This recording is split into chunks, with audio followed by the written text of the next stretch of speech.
Dari data milik Drone Emprit Academy, sentimen publik terhadap Polri sebelum Sambo dinyatakan tersangka didominasi oleh sentimen negatif, yakni 53% alias mayoritas.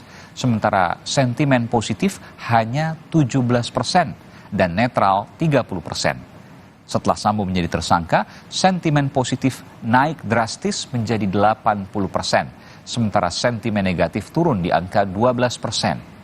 Dalam rapat bersama Komisi 3 DPR kemarin, Kapolri menjawab sejumlah pertanyaan yang diajukan DPR, termasuk soal motif pembunuhan Brigadir Yosua.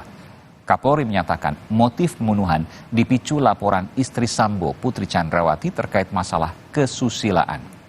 Selain perkara pidana, polisi juga menggelar sidang Komisi Etik Irjen Verdi Sambo hari ini. Status Sambo sebagai anggota polisi akan ditentukan dalam sidang ini. Terkait isu uang 900 miliar rupiah, Kapolri menyebut isu tersebut tidak benar. Sementara soal geng Kaisar Sambo di tubuh polisi, Kapolri menyatakan tengah melakukan pendalaman. Selain dorongan penuntasan kasus pembunuhan Yosua, reformasi polisi menjadi tuntutan publik.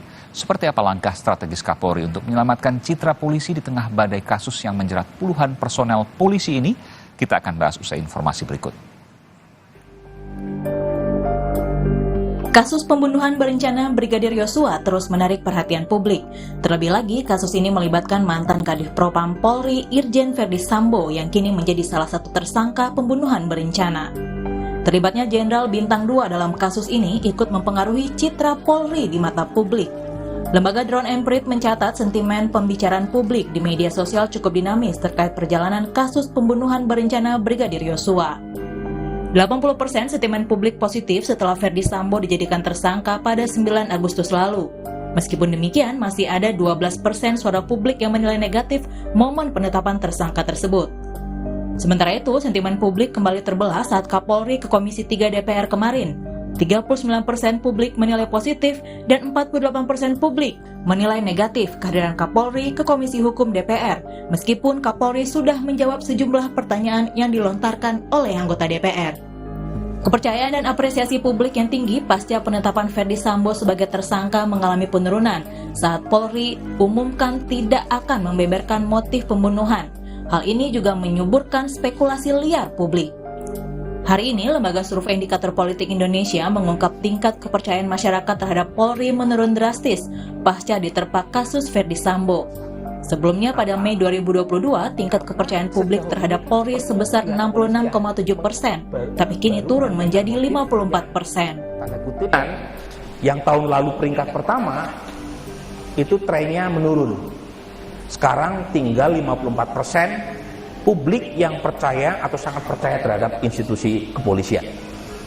Nah, artinya trust publik itu tidak statis, sangat dinamis, dipengaruhi oleh persepsi mereka atas kinerja dan isu yang terkait dengan masing-masing lembaga.